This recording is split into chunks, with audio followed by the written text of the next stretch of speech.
Bonjour, aujourd'hui on va voir ensemble comment remplir et restituer l'évaluation préalable.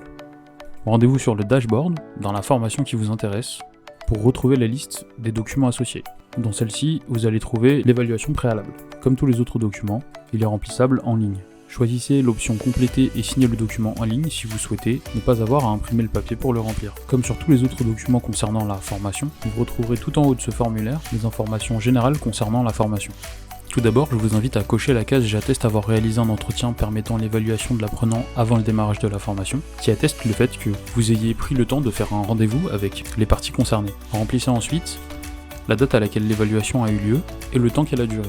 En général, cela dure entre 15 et 30 minutes. Définissez ensuite quelles ont été les étapes du positionnement. En général, il s'agit d'un accueil avec un entretien individuel. Mais il peut aussi y avoir la passation d'un test pour pouvoir évaluer le niveau de l'apprenant, ou alors une mise en situation pratique.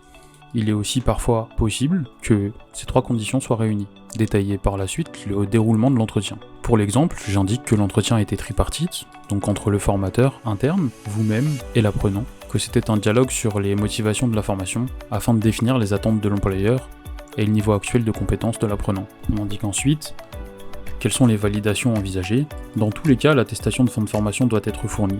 Cette case doit donc toujours être sur oui. Il est ensuite possible qu'il y ait une attestation de qualification, ou alors même une certification. La prochaine étape est d'évaluer toutes les compétences qui sont dans le programme de formation. Dans mon exemple, le module numéro 1, le nouveau visage de la communication, on voit que le niveau demandé par l'entreprise est de 2. Le niveau de l'apprenant est de 0. En effet, prenant un usage personnel des réseaux sociaux, il y est actif, mais il n'a pas les codes de la communication digitale dans le cadre professionnel. En ce qui concerne le module numéro 2, intégrer les réseaux sociaux dans sa stratégie de communication, encore une fois, l'entreprise demande un niveau 2 et l'apprenant n'a pas d'expérience.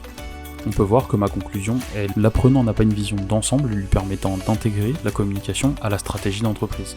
Une fois tous les modules évalués, acceptez que la signature soit portée sur le document et passez à l'étape suivante. Vous arrivez sur un aperçu du PDF qui va être généré. Je vous invite fortement à en vérifier le contenu et à le corriger si nécessaire.